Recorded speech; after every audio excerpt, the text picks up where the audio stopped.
in Britain? Good songs, just for a start, you know.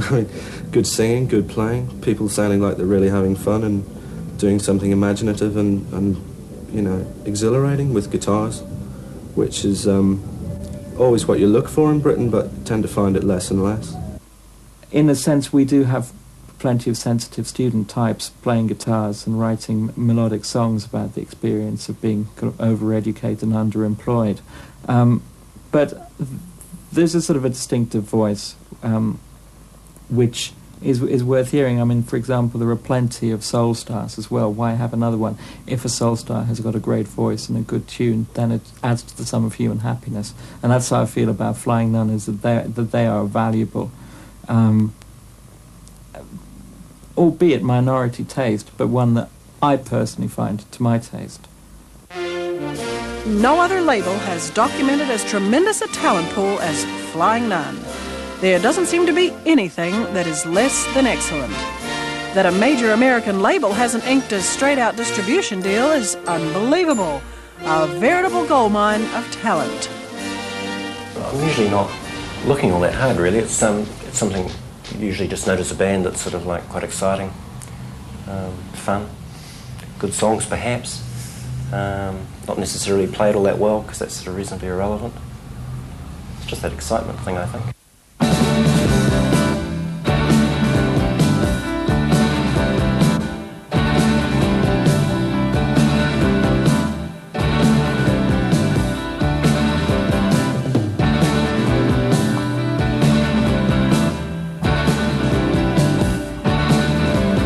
Spotty,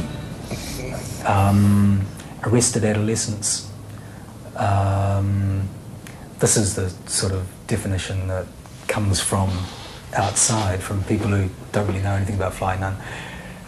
In general, black jerseys and shit. Black jerseys, definitely black jerseys, yes. But no, I mean, all sorts of people like Flying Nun records, some more than others. But generally people of high intelligence and incredibly good taste, which means, of course, an extraordinarily small proportion of the population. I don't think you can use that last bit. I like to think that the music we're involved with appeals to a much wider sort of cross section. You like to think that, yeah, but it doesn't sell that way, does it? A sentimental favourite for me. Well, they were a good band. You know, they were a great band. They established the label and all that sort of stuff. Made it obvious that it was apparent to sort of do things in a different way as well. Non-rap bands aren't particularly keen to have a polished, driving sound, that's for sure. That's not really what they're about. They seem to be about hesitancy and about uncertainty, about kind of emotional nuance and complication and self-doubt, rather than about sort of definite, strong, primary colour emotions, which most other rock bands deal with. Martin Phillips once told me that they all have much better record collections in New Zealand than we do over here, simply because they don't buy new records, they just buy old ones. Like, so they would have like the whole Moby Grape sort of catalogue, Buffalo Springfield, the Byrds, whereas we'd only have like, you know, Led Zeppelin records and stuff. And I think he's got a point, because, you know, they just seem to have the history together much better than we do over here. I can only admire them for that. Like the first of the bands to go overseas, we were like exporting a few records, and the Chills went to the UK, and we started selling a few more, and then we were starting licensing records. The band were playing quite a lot overseas. So the Chills, I suppose, was sort of the turning point as far as sort of like selling records overseas.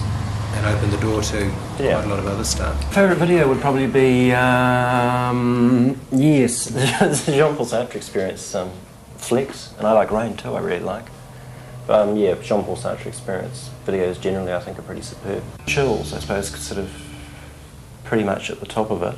Both of them have sold, you know, an enormous amount of records. I suppose the Chills perhaps a bit more because they've toured so much. But like, you know, a band like Strategic Fits are pretty rapidly sort of getting up to that level as well. The least original sound would probably be that of the Bats, because it's kind of a jangly thing, somewhat akin to what, say, the Loft were doing over here about '83. But, you know, even then it's pretty splendid, and they're only one of many bands on the label. And there's certainly nobody in the world doing what, say, Graham Downes is doing. The cheapest track you've ever recorded? Well, I always believed it was the clean Tally Ho, which cost $50, supposedly. But Chris has informed me today that he's actually recorded records for nothing. Yeah. So Absolutely no reason at all. What was the most expensive recording you've been involved in? I suppose the Headless Chickens Stunt Clown album, the album that was largely funded by Reineck. That was incredibly expensive.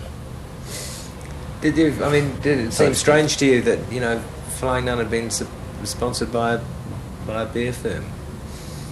I like beer. What is remarkable about Flying Nun is that from such a small population and centred around this tiny, utterly obscure town of Dunedin, is that you have groups of genuine quality. Not world-beating quality, obviously not, because they're not beating the world, but groups whose records deserve to be heard, by English-speaking people of a certain age and disposition the world over. I think the way things are going is that we're seeing sort of Australasia as being more of the home market, so to speak, if I can use that sort of term. And really what's going to keep us going is like selling records overseas, whether that's exporting finished product or when the bands tour, licensing individual records. And that's where, that's where the money is, unfortunately, if I may use that word on a documentary about Flying Nun. Money.